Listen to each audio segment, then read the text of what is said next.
નવા બ્લોગમાં સ્વાગત છે। આજે એક નવો બ્લોગ લઈને આવ્યા છે। આ છે નવરાત્રિ પર્વની ઉજવણીની તૈયારીઓ।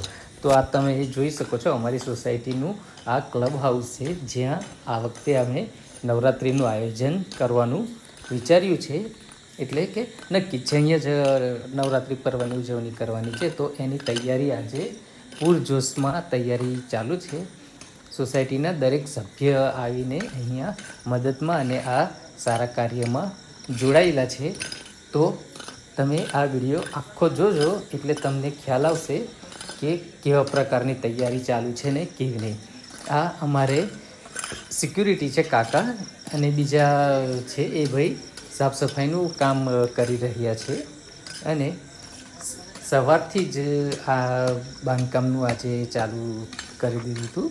આ પડદા મારવાનું છે, લાઇટિંગ છે, ડીજે સ્પીકર લઈ આવ્યા હતા, સિરીઝો બધી ખૂબ સરસ મારી દીધી છે। આ તમે જોઈ શકો છો એ પ્રમાણે રાતનો આ નજારો તમને જોવા મળે છે।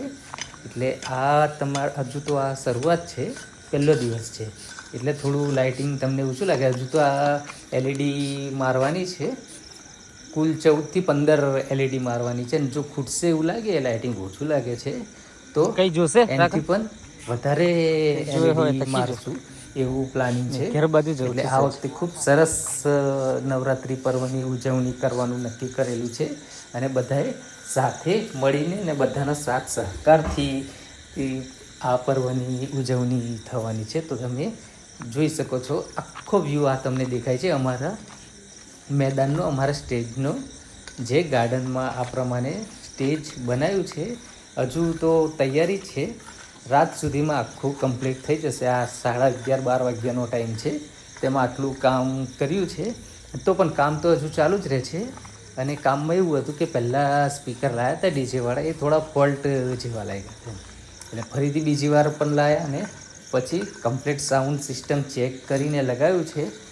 આજે તમને હમણાં સંભળાવતા જ કેવું વાગે છે, પણ એ ઓપરેટર હતા તેમને કંઈક અચાનક બીજે બી સેટ કરવાનું જવાનું હોવાથી એ ભાઈ અહીંયા સેટઅપ લગાવીને જતા રહ્યા છે। એટલે એવું કહી ગયા છે કે એવું હોય તો આવી જવું, પણ બીજા દૂર ગામ હતા એટલે પછી એમને બોલાયા નહીં।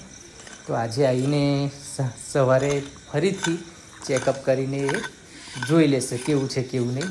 તમને કેવું લાગ્યું આ સેટઅપ તે તમે કોમેન્ટમાં જરૂર બતાવજો। લાઇટિંગ કેવી છે, પડદાનું સેટઅપ કેવું છે, આજુબાજુ બધી સાફ સફાઈ કેવું છે કેવું નહીં, અને કંઈ પણ ભૂલ કેવું કંઈક લાગે તો તમે કોમેન્ટમાં જવાબ આપી શકો છો કે આમાં કંઈ સુધારા કરવું હોય તો થઈ શકે। અને આ કેવું છે, એમાં પહેલી જ વાર અહીંયા આ ક્લબ હાઉસમાં રાખવાનું આયોજન થયેલું છે, એટલે કદાચ કંઈક બાકી રહી જાય તો તમારે કહેતું રહેવાનું કે શું છે શું નહીં। એટલે આ ઉપરથી આ પ્રમાણે સોસાયટીનો નજારો જોવા મળે છે, તે તમે જોઈ શકો છો।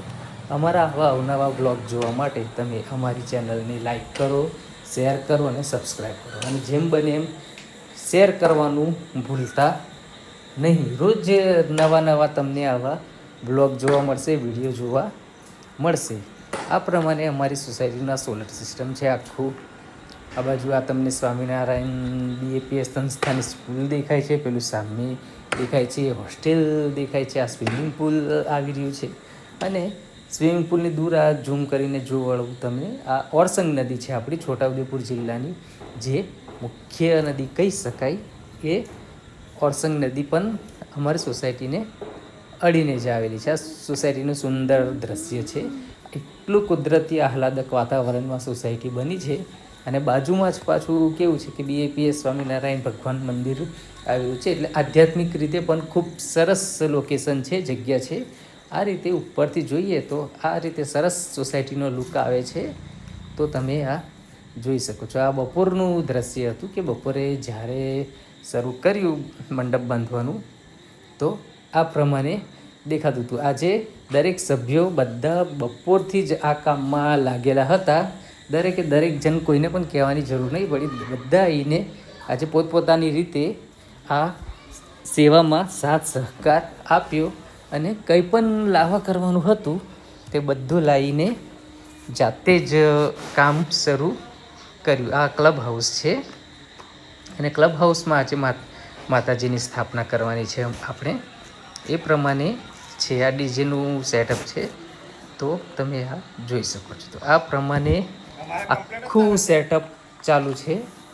તમે અમારી ચેનલને લાઈક કરો, શેર કરો, સબસ્ક્રાઈબ કરો અને ખાસ સબસ્ક્રાઈબ કરવાનું ના ભૂલતા. અને વિડીયો ઠેઠ સુધી જોવાનું રાખો, એન્ડ સુધી વિડીયો જોજો તો તમને મજા આવશે. અને અવનવા વિડીયો રોજે રોજ અપલોડ થાય છે આ ચેનલ પર, તો તમે અવશ્ય જોવાનું રાખો. છોટાઉદેપુર જિલ્લાના બોડેલીના ગામના વિડીયો તમને કંઈ પણ નવું હશે તો તમને આ ચેનલ પર તાત્કાલિકમાં જ જોવા મળશે. તો થેન્ક યુ, આભાર. હવે નવા બ્લોગમાં મળીશું જલ્દી જ. ચેનલને સબસ્ક્રાઈબ કરવાનું ના ભૂલતા.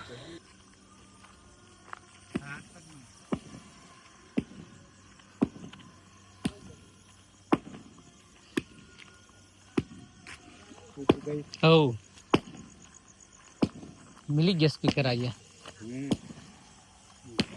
વગાડ્યું નહીં કે પછી વગાડ્યું?